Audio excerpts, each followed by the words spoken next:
Bonjour et bienvenue dans ce nouveau tutoriel sur PMS IT Consulting. Aujourd'hui, on va voir comment créer notre premier serveur virtuel sous le cloud Google, GCP. Google Cloud, c'est parmi les géants du cloud public, à savoir il y a du AWS, il y a Azure, il y a aussi donc Google Cloud. Bon, arrêtons de parler beaucoup plus. On va directement mettre la main sur la console, se connecter sur Google Cloud via le web, puis aller sur le navigateur des services et pointer sur Compute Engine, puis utiliser VM Instance. VM, c'est l'abréviation de Virtual Machines Instances. Voilà, on y est sur le service, puis on va créer notre première instance. Create instance.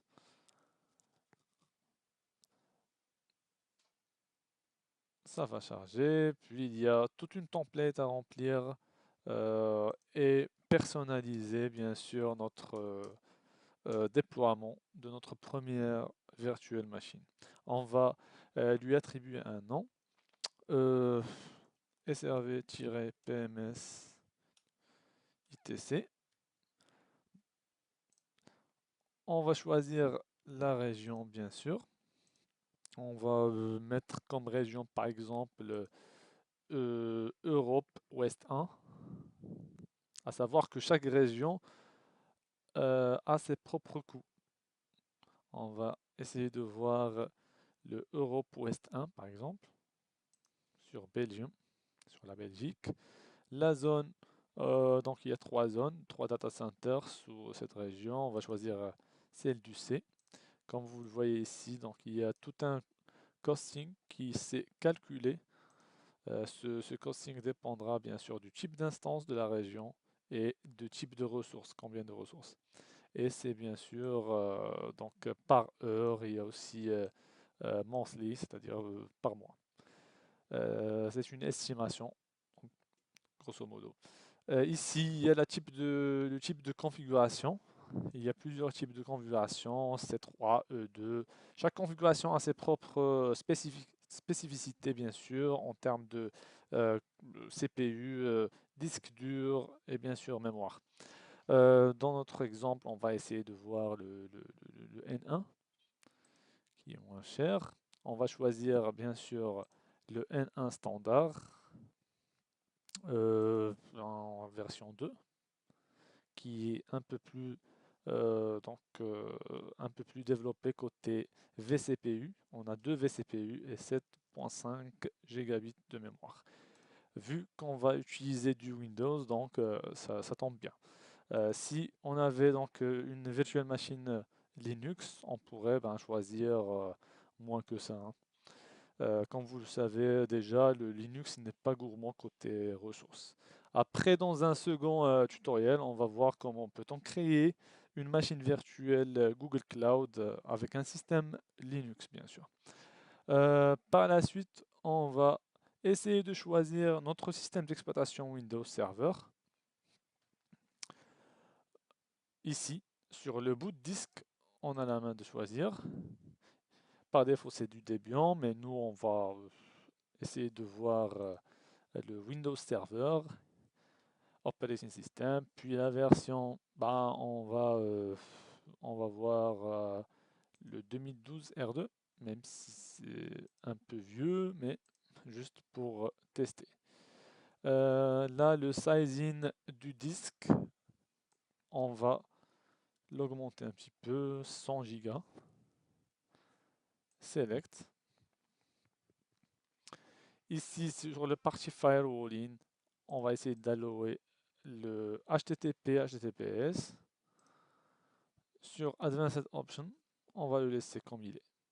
Puis, en cliquant sur Create, créer, le processus de création de machine virtuelle va se lancer et on va pouvoir voir donc l'état d'avancement de ce process directement sur l'overview de l'onglet Instances ou bien sur le petit cloche ici, la petite cloche qui montre l'état et les notifications en cours.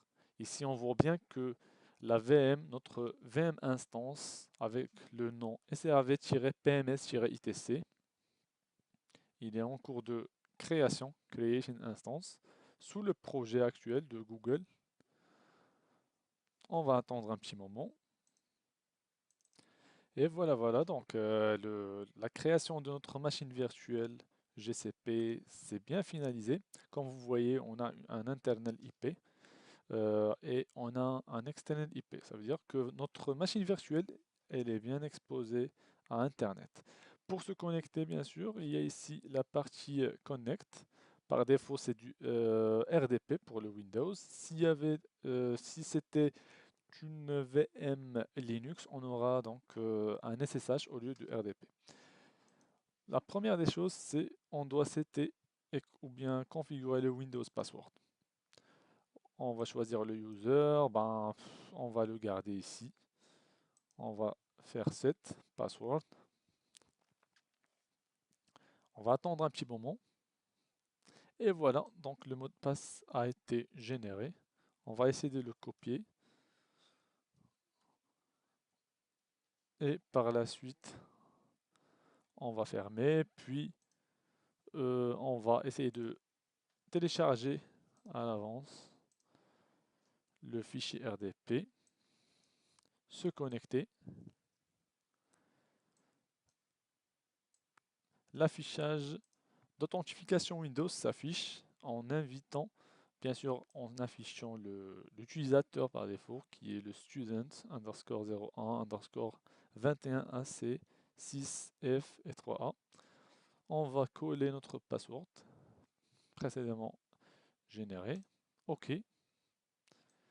Voilà, donc l'affichage du bureau à distance, l'assertif de connexion, d'authentification, c'est bien affiché. On va valider par oui. Et voilà, on est bien authentifié sur notre Windows Server sous le GCP, bien sûr. On va attendre un petit peu, car c'est la première authentification. Nous y voilà. On est bien sur notre Windows Server Google Cloud. Super. Ici, après, vous pouvez bien sûr installer des rôles, des fonctionnalités, peu importe. On va essayer d'installer un petit rôle, par exemple le 2IS. Ouais, allons-y. Add rules and features. Next. Next. Ouais, sur le même serveur. Next.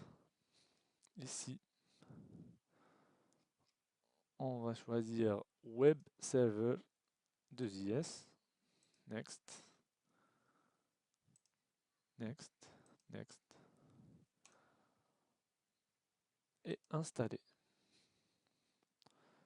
L'installation du rôle 2IS va se lancer, il est en cours. Et voilà, donc installation succeeded on srv-pms-itc.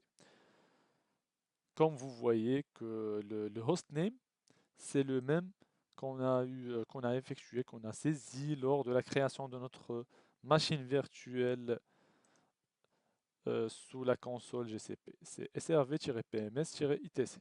Super.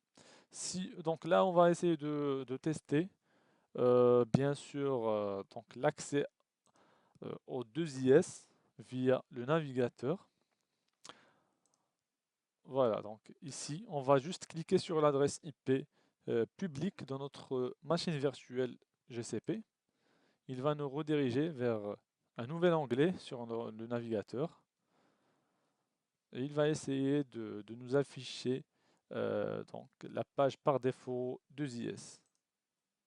Et voilà, comme vous le voyez, donc le 2IS s'est bien installé. Et c'est super. On essaie sur un nouvel onglet. La même chose. Très bien. Voilà. Notre tutoriel touche à sa fin. J'espère que c'était intéressant pour vous. N'hésitez pas à poser vos questions en commentaire de ce tutoriel. Et n'hésitez surtout pas à vous abonner car il y aura plein de surprises d'ici après, de nouvelles tutoriels, des nouveaux tutoriels concernant les nouvelles technologies, surtout en cloud, AWS, GCP et même Azure. Sur ce, je vous souhaite bon courage et bonne visualisation et je vous dis à très bientôt.